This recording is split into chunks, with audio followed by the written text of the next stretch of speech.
Hi, everyone. For those who don't know me, I'm Stephanie Sendaula. I am Programming and Outreach Specialist here at LibraLink, New Jersey. I'm so excited for this first event in our summer book bash with Nisha Sharma and Shannon Chakraborty. Nisha is author, as she just mentioned, of YA novels such as My So-Called Bollywood Life, which I love, Radha and Jay's Recipe for Romance, which Darby and I are also huge fans of. She used to live in New Jersey, but lives in Pennsylvania now. We won't judge her too much. I promise. She has a cat, Lizzie Bennett, and a dog, Nancy Drew. And Shannon is author of the internationally best-selling Daevabad Trilogy, which I also love. You'll hear a lot of me enthusing about that later, and the upcoming compilation River of Silver. She lives in New Jersey with her husband, daughter, and cats. We need to hear more about those later, Shannon. So thank you both for being here. And so Nisha, do you want to get started? Tell us about how your books came to be, your first book or any of your recent books. Was it a voice, a concept, an image? Yeah, sure. I'm really glad I could be here today. So thank you so much for having me. My most recently released is called Dating Dr. Dill, and Dating Dr. Dill is the first in my If Shakespeare Was an Auntie trilogy, which we just named it that like temporarily, and we couldn't think of anything better, so the name stuck. You know, apparently readers love it, so it's If Shakespeare Was an Auntie. The concept for the trilogy is all of the books are reimaginations of Shakespeare plays, and Dating Dr. Dill is a reimagination of Taming of the Shrew. And the way the concept came about is a few years ago when my husband and I were dating. He was living in DC, and I was in New Jersey at the time, and I would go down on weekends, and like in DC, the thing you do is go to museums on weekends. So one of the things you do. So they have in DC has the Folger Library, which is the largest private collection of Shakespeare folios, I think in the world. And folios are like the reams of paper where Shakespeare wrote his plays. And there are multiple copies of all of his plays. And the reason why is because Shakespeare would tweak his plays based on the audience. And when we were down there and we were kind of touring the library, one of the Shakespeare scholars basically said that they don't really know even what the first folio was for a lot of his plays, because Shakespeare would take his audience into consideration and kind of change lines or whatever to land jokes a certain way. And my thought was, how would his stories look if I take some of these major beats and I push it through a South Asian lens? So that's kind of the starting premise for the series, for the trilogy. And then I called up my editor, and a few days later, after I couldn't like shake the thought, and I was like, what if Shakespeare was a South Asian auntie who gave really terrible dating advice, but not to like people who are dating, to like their parents who wanted their like children to get married. And my editor is like, that sounds really interesting. Why don't you like put together a pitch? And I wanted to write stories about characters who are super flawed, very relatable for someone like me who is a millennial who was born and raised in the US, but also straddled this bicultural experience, and also believed in like happily ever after. And Dating Dr. Dill was definitely kind of a culmination of all of that. Yeah, thanks, Nisha. I think that's why I like your books, because your characters are so relatable. Like they're messy and they're fun and spirited, and it's just everything. Like as a millennial, I can relate. So thank you for that. Okay, Shannon, what about you? How did your trilogy come about? I would say, I didn't know that about Shakespeare. That's fascinating. That's Yeah. like, I wish we could write our books like that. Like, all right, let me get some advanced notes, right? And then make the jokes land. Like, why don't we have that? Absolutely. But so my first trilogy, the Daevabad Trilogy, it's funny thinking about how it started, because at this point it was over 14 years ago.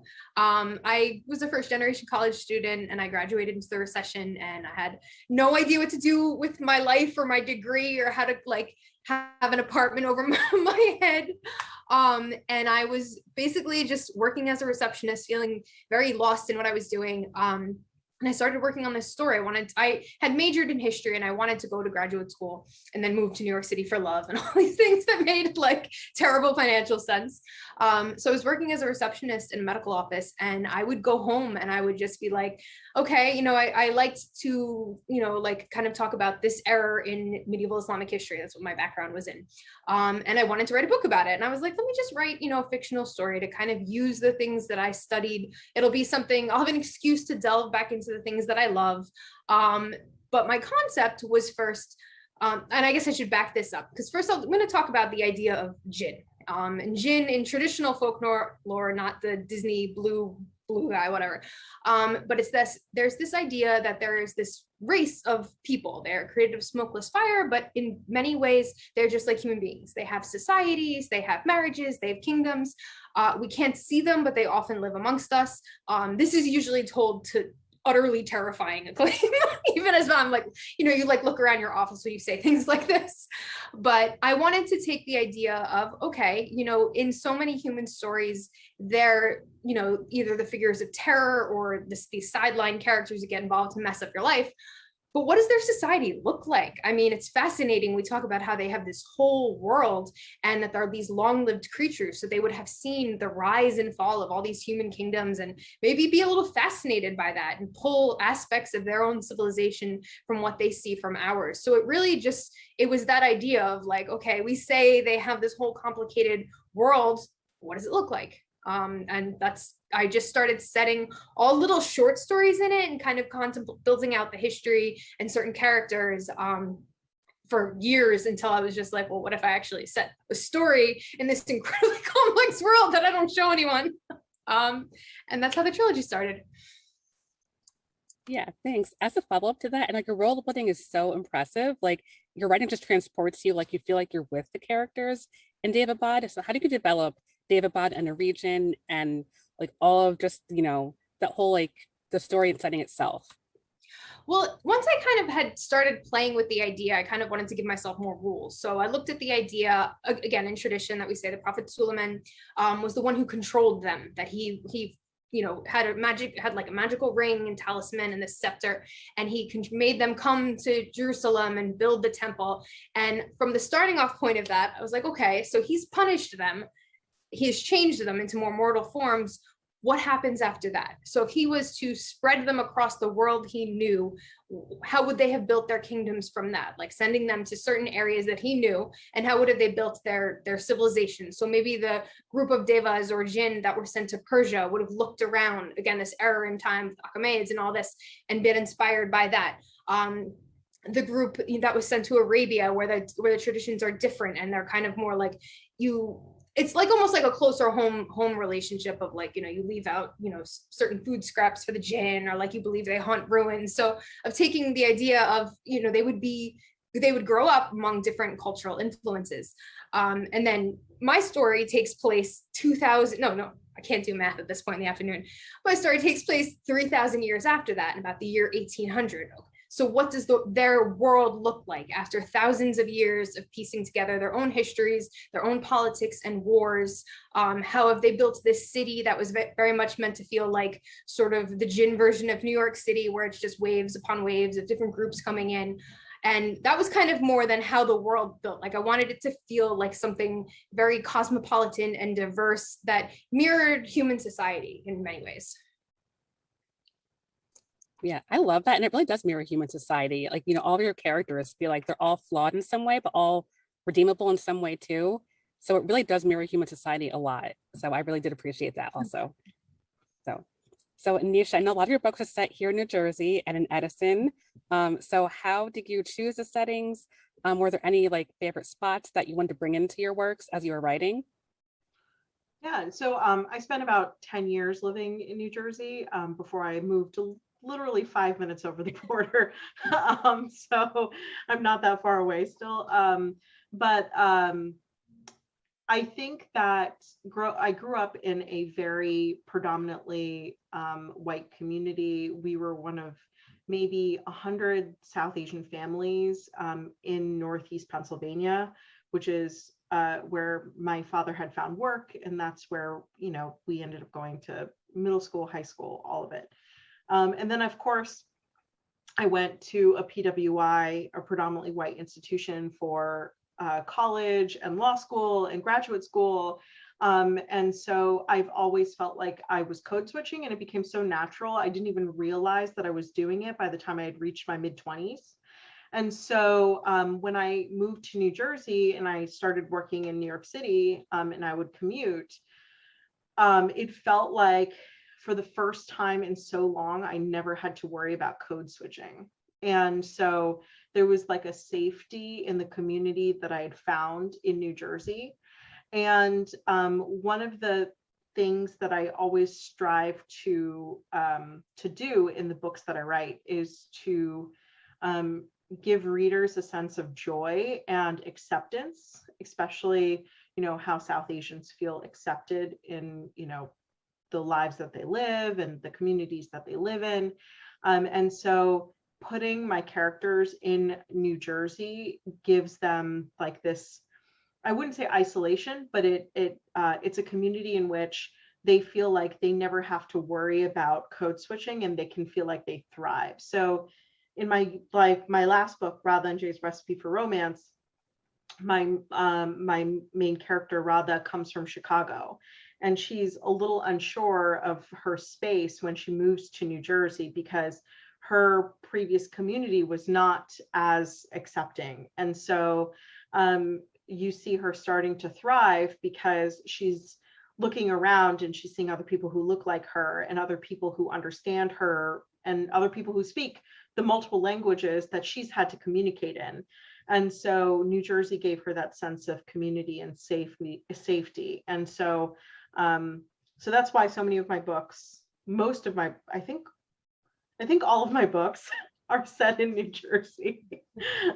My next one that comes out is not in New Jersey, but it's set in India. So it's like even more so.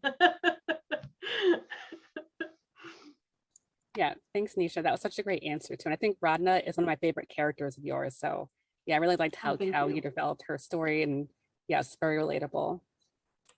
So Thank you. okay, so I both like how you both tell your books from multiple perspectives.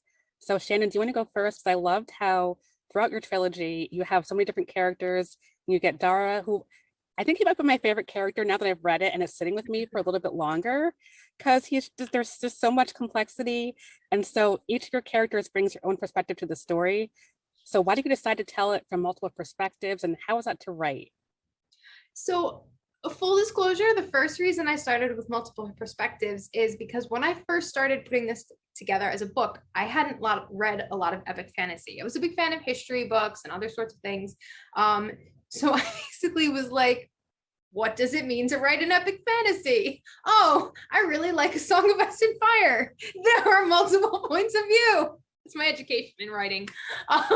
So when I first wrote it and submitted it to I had joined a writing group, it had like 25 different perspectives, and they read it and they were just like, no, you can't do this. This is not the story you're telling, because you are largely telling a story about just a few people. We don't need to see 25 different perspectives, which was correct, because the last book would have been 20,000 pages long if I had stuck with that. But I do really enjoy writing from different perspectives because it just lets you play around with so much story and plot. And especially if you're writing about history, I mean, it lets you let that whole idea of history is written by the victors just flow. How do you see everyone's different perspective on certain topics or certain people and see that through their eyes, they're right? So I really wanted to play with that idea and just go through different characters' eyes. It was just a very fun writing exercise in many ways. Took a lot of time. My next project is just one person. I'm like, wow, this is so much easier, but it's enjoyable. I mean, when you're writing and you're creating, it's because you enjoy getting into different perspectives and seeing different people's lives. So when you get to play around with more, I think there's a lot of room for growth in there. No, I completely agree. Nisha, what about you? I know, like, myself at Bollywood Life, you have like Winnie and Dev, and your other books have different perspectives. So how did you decide to write from different perspectives for your stories? So I love the idea of having readers kind of understand and fall in love with the characters as they're falling in love with themselves and with each other. And so, but at the same time, I also wrestle with like toxic masculinity, internalized patriarchy, internalized colonialism in a lot of my books in very like soft touch ways, but to the point where like if you hadn't gotten inside the head of the character, like it would be very difficult to sympathize with them for some of the things that they say or some of the things that they do, without understanding that they're actively deconstructing a lot of this work that's kind of holding them back. And so I feel like I have to get in the head of my hero, my characters, my hero and heroine primarily, but like my main characters, because if I don't, then I don't think the reader will connect with them in a way that they need to in order to believe that there's a love story going on. So that's primarily been my reasoning and my drive. But at the same time, I also am like I also understand the limitations of my skill.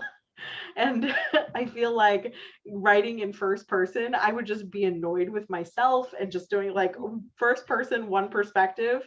Like I have so many author friends who do it so well, like masterful.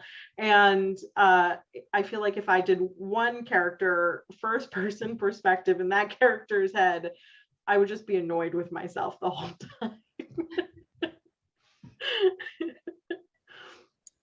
That's completely understandable. So sorry, I'm just like laughing at that a little bit.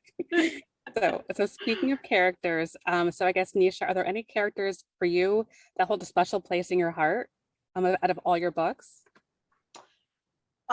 That's a really tough question because I feel like all of them have little pieces of me. Like my so-called Bollywood life was and I tell readers this all the time, my so-called Bollywood life is the love letter to the younger self that I wish I was. Like I wish I was strong and confident and driven the way that Winnie was in my so-called Bollywood life.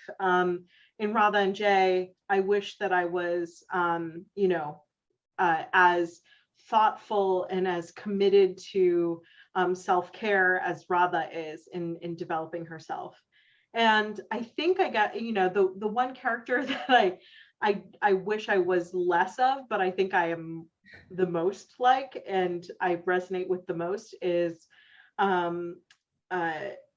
probably with Karina in Dating Dr. Dill, just because like she's so aggravating sometimes, and it's like, well, the reason why I'm aggravated with her is because that's like those are the things that I do. So it's very much like something I recognize and I connect with on an uncomfortable level.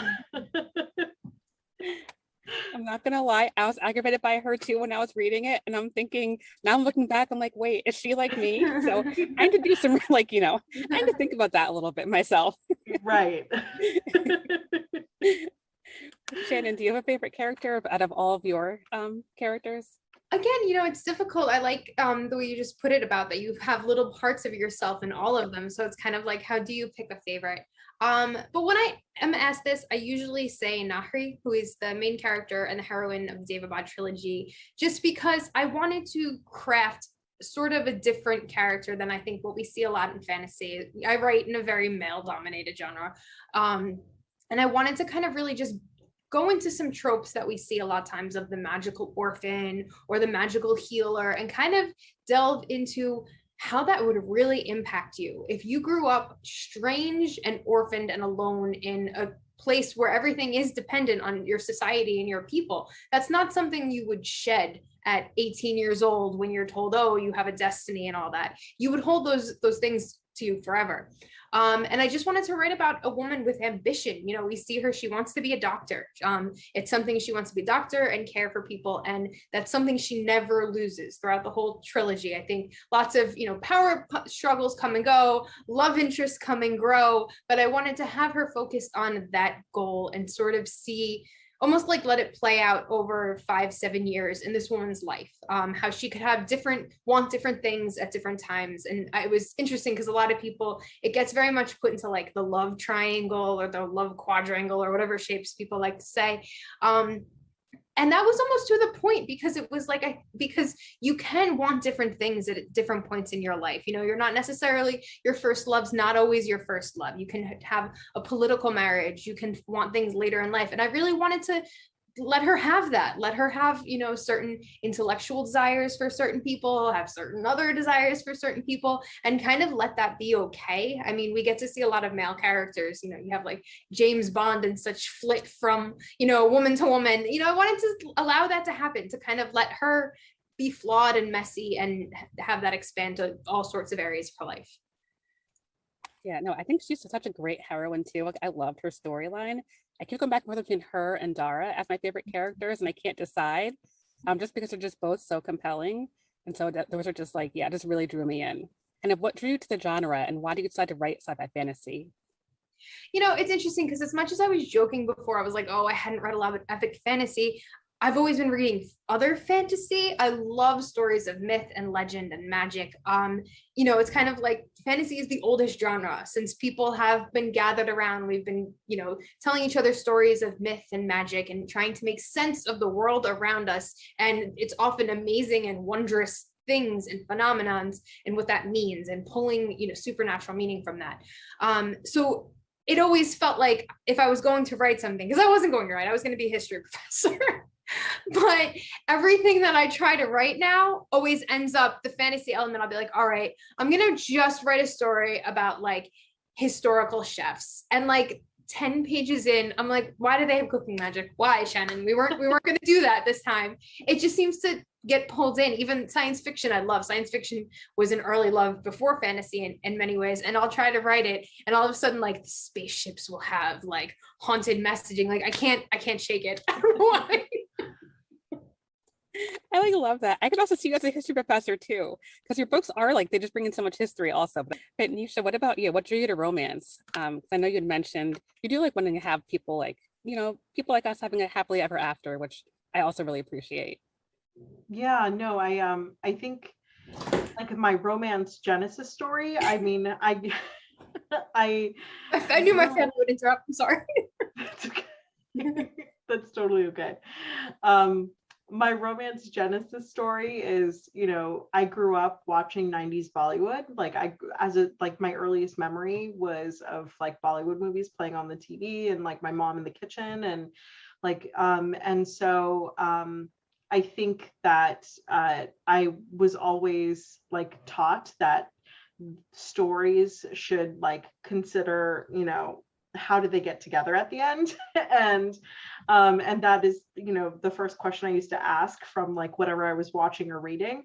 And then Alicia Rai, who's another contemporary romance writer, and we have the same like kind of moment where our interests sparked.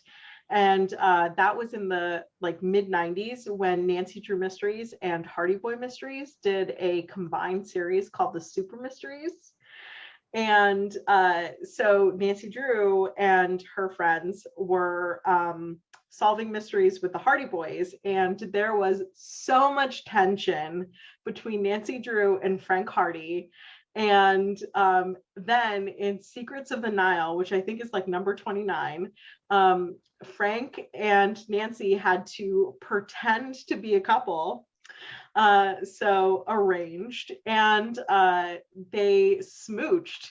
And that was the moment where I was like, this is magic, where two people who are not supposed to be together are like destined to be together, because everyone knows Nancy Drew's boyfriend Ned is a terrible, terrible support structure for her. And, you know, Frank Hardy has this like on and off again girlfriend for like whatever, however long the series is, like 75 years, and it's terrible. So obviously these two are meant to be together. So I started writing like continuations of those stories, and like the earliest version of fan fiction you can imagine. And that is when Nisha Sharma became a romance writer. I love that entire story, Nisha. So amazing. I'm looking at Shannon's cat, by the way. I'm not too distracted, I swear, but I kept like looking over like She should not be in here. I tried to discreetly get her out. totally fine. She's walking around all the cables and everything, like she could knock something over at any point. I mean, it's just what cats do. Yeah, as soon as you're doing like a meeting, it's totally fine. Totally fine. Yeah.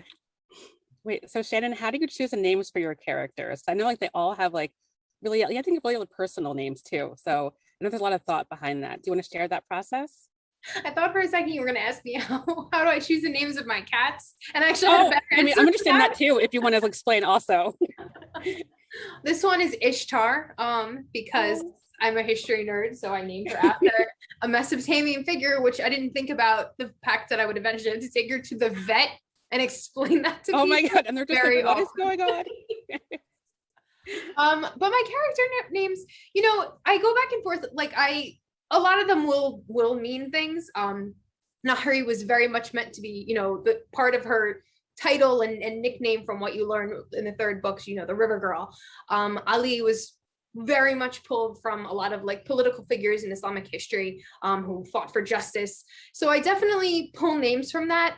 It's hard too because what you get unfortunately in this industry is a lot of people say their names are difficult or they're too foreign or they're complex.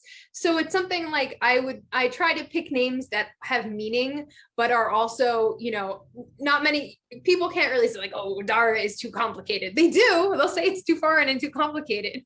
But so I try to that's from, right? yes. Meanwhile, in fantasy, we've got like Jocelyn hyphen of like and all these like crazy titles and made up names, but like they'll be like, I don't know. Ali is confusing. It's only one of the most common names in the entire world. But so I do try to pick names that have meaning. Yeah, no. And like Ali's one of my favorite characters too. I know I have so many favorite characters, but I think after like Nari and Dara, like his character is just like, his whole storyline is just so interesting too. So yeah. He's another one I wrote a lot of myself into. Like people be like, he's a nerd and he has no social skills. And I'm like, oh, maybe that's why I resonated a little bit. Cause I'm like, I just relate to him so much. Like everything he does, I'm just like, this is a mood. I really feel it. Yeah. So Nisha, what about you? What were your characters drawn from like people you knew or the names, or do you just choose? First, names? I'll share my cat name. Oh yes, please do. Any cat names, I'm all for. So this is oh my God. This is Lizzie Bennett. She's like Lizzie. really irritated with me. She has such a look on her face. I know. And this is Nancy Drew. Oh my gosh, Nancy. Aww. So cute. Nancy Drew's also like, what is happening? Yeah, Nancy's like, I don't know what's going on right now. But for me, my names aren't really, there's not a lot of intention behind it other than like, I like the way it sounds. So I personally hate when I get pushback from the industry. Same with Shannon about like pronunciation of names. And so when I came over to Avon to write my adult romances, I was so fortunate to have a support structure and a support system where they were basically like, do whatever you want. You want to put Dating Dr. Dill in the title. Book 2's title is even more difficult to pronounce.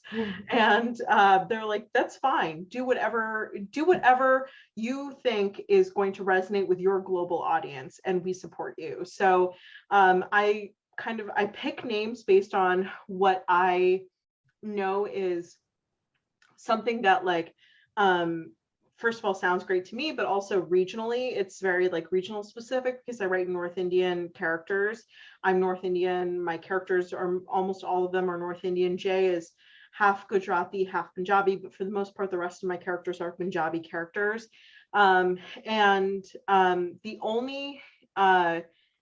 The only instance where I had like a very like specific naming like process, the aunties in the If Shakespeare Was an Auntie series are named after current romance writers who are South Asian. So Sonali Dev, Mona Shroff, Farah Heron, Falguni Kuthari are all authors who are publishing today. And I texted them and I was like, we have like a Desi author group chat. And I texted them and I was like, anyone have objections to being an auntie in my book, and all of them were like totally cool with it. And Mona Shrav was the only one who had like very specific limitations. Like, I want to make sure that I have like good hair. And so Mona Auntie in Dating Dr. Dill always has a blowout. That's amazing. That is. Honestly, I like love the aunties in that book. Like, they're probably my favorite characters in that book. So they have like a huge part in the book. They book do. Two, so I'm very excited to bring them back. So I know, Nisha, I know you mentioned the titles of your book. So how did you choose the titles? Was it just you working on it yourself, or did like editors have input also? So My So-Called Bollywood Life was my title. Like, from the beginning, I conceived it and I kind of shared it, and they pushed back quite a bit. My publisher at the time had pushed back quite a bit. And because I'm no longer with the publisher, I'm happy to share this. They didn't think that people knew what Bollywood would mean. So, oh, that was my face too. So they were like trying to make it like very simple. Like, they said, why don't we call it like The Perfect Ending? And thank you to the marketing department, who was like, no, My So-Called Bollywood Life is great. And so I got to keep the same title. Radha and Jay's Recipe for Romance, we wanted to do we wanted to call it Bollywood Beats, which is the name of the dance team, but they said that the word Bollywood wasn't going to work. So they actually like won the battle for for the second book. So we ended up with Radha and Jay's Recipe for Romance, The Takeover Effect, The Legal Affair, and then the third book that is in the Singh family trilogy was all like a very collaborative effort with my publisher. So we went back and forth quite a bit to come up with the naming convention.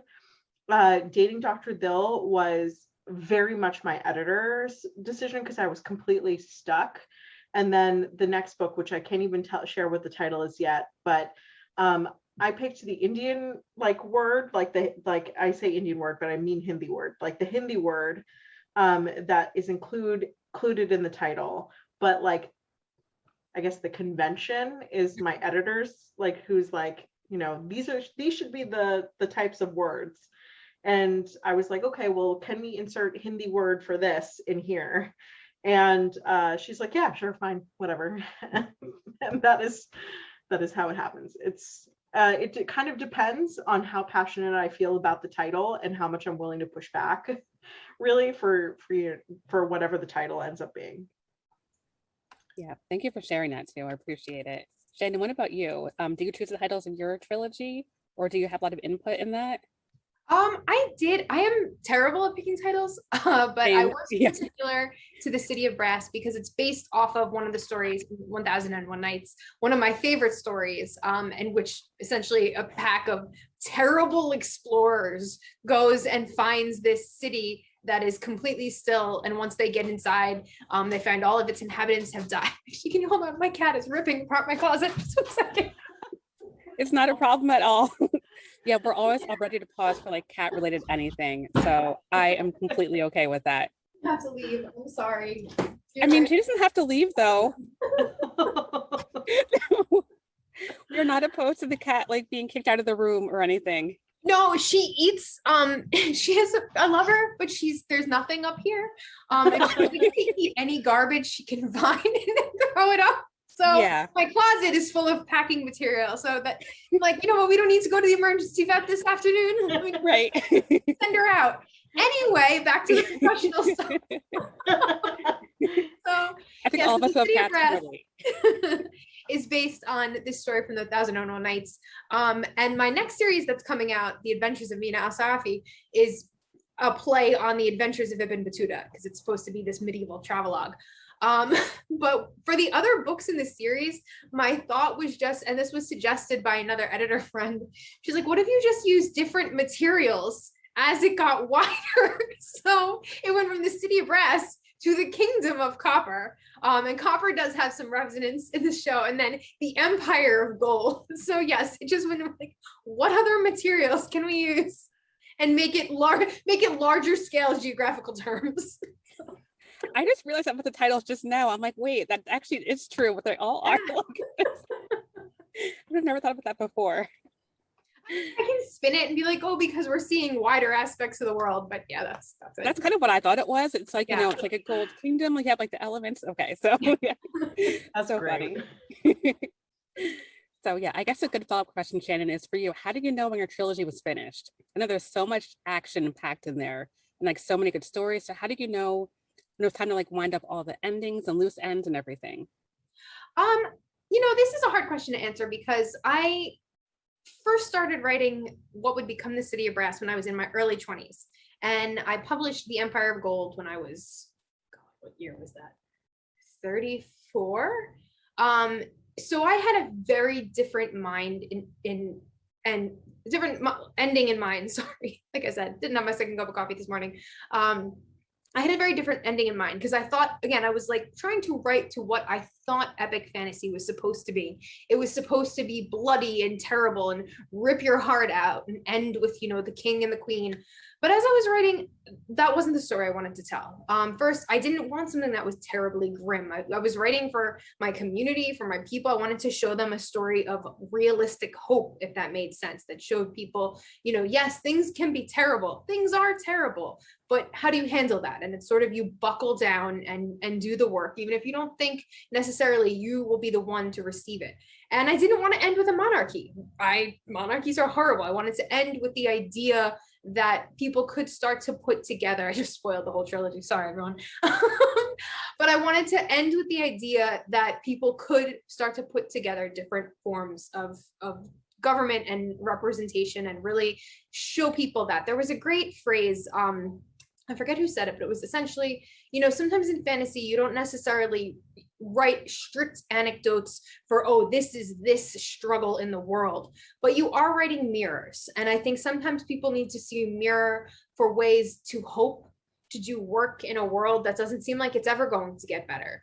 So I wanted how I ended the third book to have paths to that and kind of show that, if that makes sense. Yes, definitely. I like love how you ended the third book. I wasn't sure what to expect at the ending. And I'm like, this is just the best ending because it's just, if you just read it and you're just like, this is so satisfying. And, it's just like, yeah, it's just so thought provoking too. So really like how like that just came together. So yeah, I don't want to give anything away either for those who haven't read it. So I highly recommend it. So yeah, Nisha, what about you? How do you know when your books are finished, or especially for trilogies too? So I actually have not completed any of my trilogies yet. They're still open. Like I still have a third book in one, and I have two other books in the If Shakespeare Was an Auntie trilogy. But I will say in like my next book that comes out, my next young adult book that comes out is called The Karma Map, and it's a youth group temple tour through North India. So it's like wrestling with spirituality and bicultural identities and connecting with like ancestry. And that character, the main character in that book, is the mean girl in Radha and Jay and in My So-Called Bollywood Life. And so I feel like that's the closure for that Princeton Academy of the Arts books that I had written and started 5 years ago. And I started My So-Called Bollywood Life writing it like 10 years ago. And so when I finished The Karma Map, it felt like incredibly cathartic, but at the same time, like, I knew at the same, when I finished that book, that I had said everything that I wanted to say about this world, about these characters, about, the different like romances, philosophies, everything that I believed in about the movie industry, about dance, and about spirituality and writing. So I think that I know when a book is done, when books are done, when I feel like I've said what I needed to say, and anything else would be gravy. And sometimes, like, saying anything more kind of diminishes the impact of your original message. So I kind of just like leave it at that point. Yeah, no, I really like that too. And I like how you're bringing her back for the next book too. That's gonna be really interesting. She needs redemption. She does, yes. Yeah, I'm looking forward to that. Great, thank you. Yeah, no problem. So Nisha, follow up. Is there anything in either of your books that you wanted to include that you didn't? Like, kind of like editing questions or things that you just thought you would include? I guess especially for like, so I'm reading The Takeover Effect now, which I love this trilogy so far. And so this corporate espionage drama, I'm just loving. So are there any scenes that you were just like, I should have included that, but maybe not? So the Singh family trilogy is really interesting because they're written as category romances. So they're through Avon Impulse, which is their smaller publishing line. And category romances are typically very short. They're 50,000 words at the most. And like Harlequin had basically designed they were the kind of architects of the category romance back in the Mills and Boone, Harlequin, Silhouette, like they had kind of created this formula, and that's the formula people often hear when they think romance. And that's like characters meet by page 14, characters fall in love by like this point, X, Y, and Z. So I wrote those books kind of on the take of like that arc. And so if I could go back and redo the stories, I would make them like way more aligned with the 90s romantic suspense books that we used to get from like Jane Ann Krentz and like early Christina Dodd that we used to get. I loved those romantic suspense books, but they were like 120,000 words. They're like over double what I was able to pack into these tiny little like category romances. And so if I had a do-over, I would like beef up the espionage so much. It would be all about like legal thriller, like getting in, like hacking computers. That's what I would do. And that's probably why I only have 50,000 words, because my editor is like, this is not gonna work, Nisha. So we boiled it down to the romance. I mean, like, I would read that because I like love this legal aspect of it. It's so fascinating. So Thank you. yeah.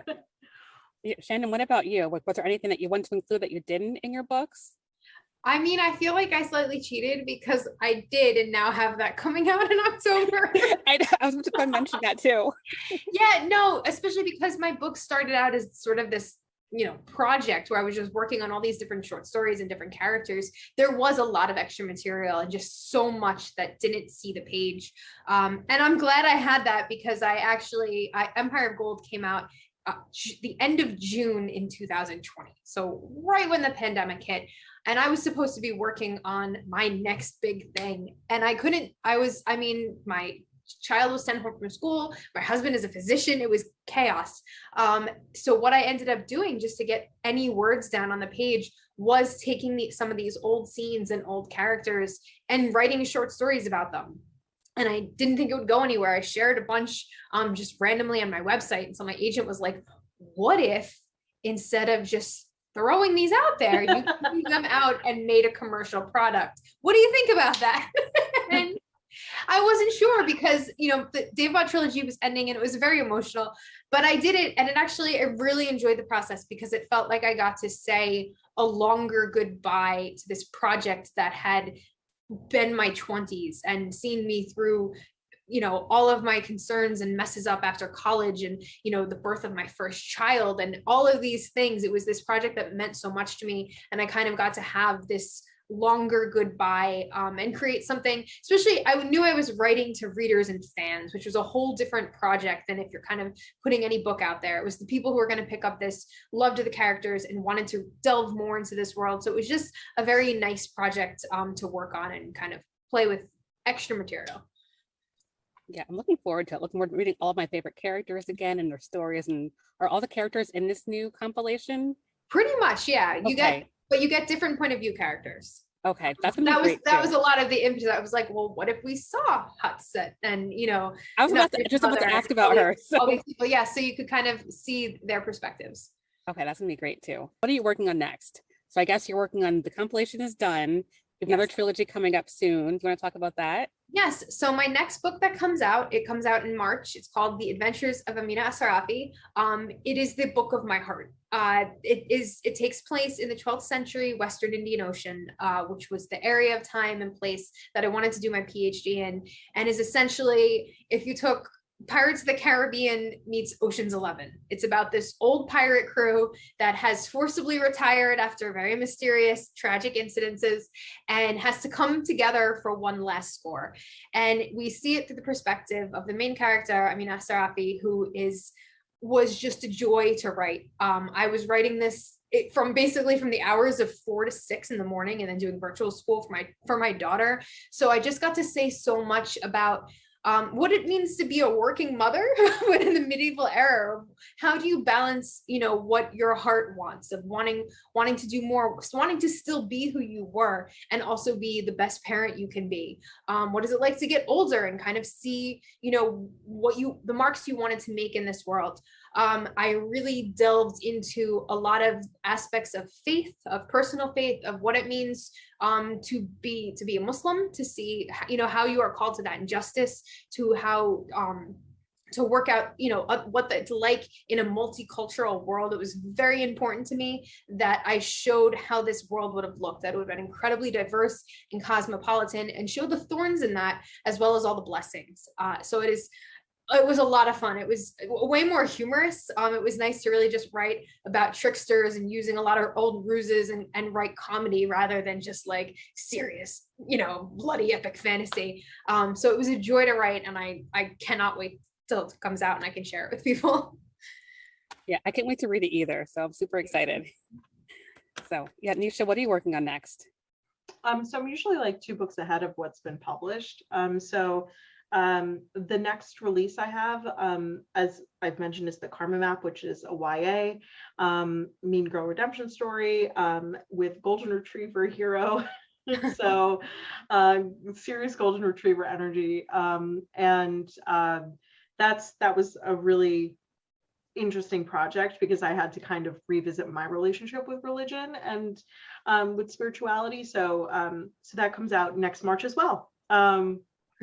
And so after that is the second book in the Singh family trilogy, which comes out. I'm sorry, the second book. Oh Jesus, the second book in the If Shakespeare Was an Auntie trilogy, which comes out in the summer, and then in the fall, the third book in the Singh family trilogy. Love how your cat just walked in right just behind you also. So, Yep, she makes an appearance. yeah. I mean, I'm all for pets making an appearance, so that's totally fine. It is the joy of virtual life. It really is, yes. Like if I were at home, Yes, my cat would be making. I want to see all of your pets. Like, yes, exactly. your babies, your pets. Let's just see it all. Yep. I will say I had one question for Nisha, and it was this, because I read LLNJ, and I was just hungry the whole time because all of the food and the recipes and the cooking. Like, were you just snacking constantly the whole time? So I have disordered eating patterns. Which is probably like not something that I actually wasn't snacking the whole time, because the reason why I wanted to kind of address food is how like food brings comfort, but at the same time, like it was a process for me to like understand my relationship with food as the author. So I'm always having a conversation with like what's on the page in the stories that I write. And as much as I write like lighthearted and fun and whatever characters and worlds, it's often like an internal or a very I guess like a high level discussion that I'm having with what the characters are doing. And so in LLNJ's Recipe for Romance, when I sat down to write it, I was also dealing with dance, which is like a relationship with dance that I had, which is not that great, but I wanted to unpack it on the page. And so I, of course, called my mother up and I said, I have no idea how to deal with this. Like, I have no idea how to deal with this dance element. And she's the one who was like, did you eat something? Which is super common in immigrant households. It's as if like, if you ate something, all of your problems will be resolved. And so, that is what really sparked it. Like, interesting, like I wonder if my relationship with food has anything to do with the way that I like self-comfort and I self-soothe. And like, so rather than Jay's story, the way it kind of unfolded was I started to cook with my mother at least twice a week, where I would put her on Facebook put her on Zoom. And basically, like, she never taught me how to cook. She kind of just like always, shoot us out of the kitchen and like would just do it because she was faster. And to her, like, feeding wasn't like this, the experience of cooking wasn't like the joy, the actual like delivery of the food was the joy. And so for it became one of those things where like the actual feeding part, the actual cooking part became the joyous occasion. And so I learned how to cook, and through writing the book, and then those recipes ended up in the story itself. So it's a long-winded, very complicated answer to your question. I'm so sorry. I tried to make that as simple as possible. That's okay. That was a fascinating answer. And thank you for sharing all of that with us. And thank you for including the recipes, because I was definitely snapping pictures with my phone. Like, oh, can I make this? Can I make that? Same. Yeah. Yeah, absolutely. Yeah. Thank you, Yay, Nisha, thank Shannon, you for so being here. I much. appreciate it. You Thank you guys for were having us. great. No problem.